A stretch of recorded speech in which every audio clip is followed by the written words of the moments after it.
അപ്പോൾ ഇന്ന് ഈവനിങ്ങിലേക്കുള്ള ഒരു ഹെൽത്തി കോട്ടൺ സൂപ്പാണ് നിങ്ങളെ കാണിക്കാൻ പോകുന്നത് കേട്ടോ. അതിനകത്ത് ചേരുന്നത് മില്ലറ്റ്. നമ്മുടെ ടൈപ്പ് കയ്യിൽ ഏതെങ്കിലും ടൈപ്പിലുള്ള മില്ലറ്റ് ഏതാണെന്ന് വെച്ചാൽ ഉള്ളതെന്ന് വെച്ചാൽ അത് ഉപയോഗിക്കുക. അതായത് ബാൺയാർഡ് മില്ലറ്റുണ്ട്, ലിറ്റിൽ മില്ലറ്റുണ്ട്, കോഡോ മില്ലറ്റുണ്ട്, പല ടൈപ്പിലുള്ള മില്ലറ്റ് ഉണ്ടല്ലോ. ഇനി ഇത് മിക്സ് ചെയ്തിട്ട് ഉപയോഗിച്ചാലും കുഴപ്പമൊന്നുമില്ല. പിന്നെ സാമ്പാർ പരിപ്പ് അതും എടുക്കുക ഒരു പിടി. പിന്നെ റൈസ് അരി അതും ഒരു പിടി എടുക്കുക.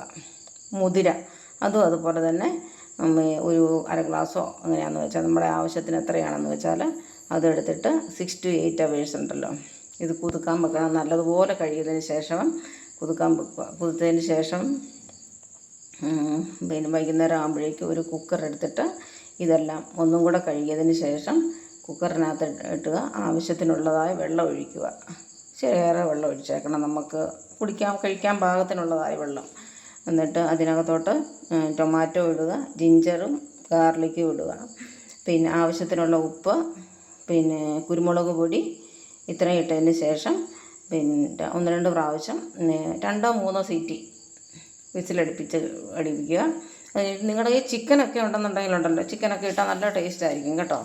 എന്നിട്ട് ഉപയോഗിക്കുക. എന്നിട്ട് പിന്നെ നമുക്ക് കഴിക്കാവുന്നതാണ് ഈവനിങ്ങിലേക്ക്. അന്നേരം ഞാനിത് അങ്ങനെ ഉണ്ടാക്കിയ ഒരു സാധനമാണ് ഈ കാണുന്നത്.